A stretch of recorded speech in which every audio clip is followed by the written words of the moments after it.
रमेश एक गरीब auto driver था। शहर के छोटे से कोने में रहकर अपनी जिंदगी चला रहा था। उसका ऑटो पुराना था, रंग उतरा हुआ और आवाज ज्यादा करता था, लेकिन वही उसके परिवार का सहारा था। रमेश के 3 बच्चे थे, अमन 10 साल, पीहू 7 साल और सबसे छोटा चिंटू 4 साल।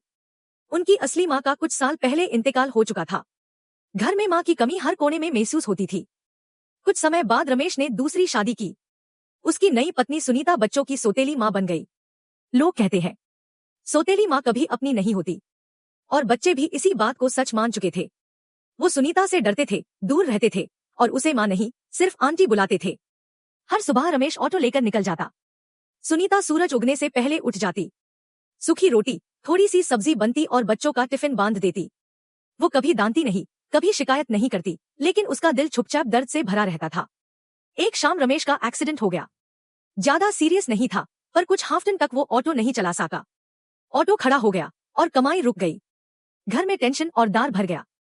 उस रात अमन ने धीरे से बहनों से कहा, अब क्या होगा? आंटी हमें यहां से भगा देगी। लेकिन अगले दिन कुछ ऐसा हुआ जो किसी ने सोचा भी नहीं था।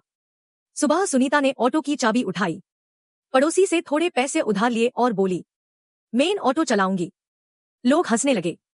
औरत ऑटो कैसे चलाएगी? ये उसके बस का नहीं। लेकिन सुनीता ने ऑटो चलाया। हाथ कांप रहे थे, दिल डर रहा था, पर फिर भी वो सड़क पर निकल पड़ी।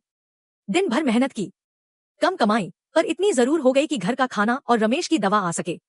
एक रात चिंटू को तेज बुखार आ गया। सुनीता पूरी रात जागती रही, यूं सीने से लगाकर बैठी रही। अपनी चूड़ियां बेचकर दवा लाई। ये सब कोई नहीं देख रहा था, सिर्फ अमन देख रहा था। उस रात अमन ने धीरे से कहा, माँ, मुझे पानी चाहिए। सुनीता एक पाल के लिए रुक गई। उसकी आंखों से आंसू बहने लगे। आज पहली बार किसी ने उसे माँ कहा था। जब रमेश ठीक हुआ, उसने अपने बच्चों के चेहरों पर मुस्कान देखी, और सुनीता के लिए इज्जत भी। सुनीता उनकी जन्मदिन वाली माँ नहीं थी, लेकिन वो उससे भी बड़ी माँ बन चुकी थी।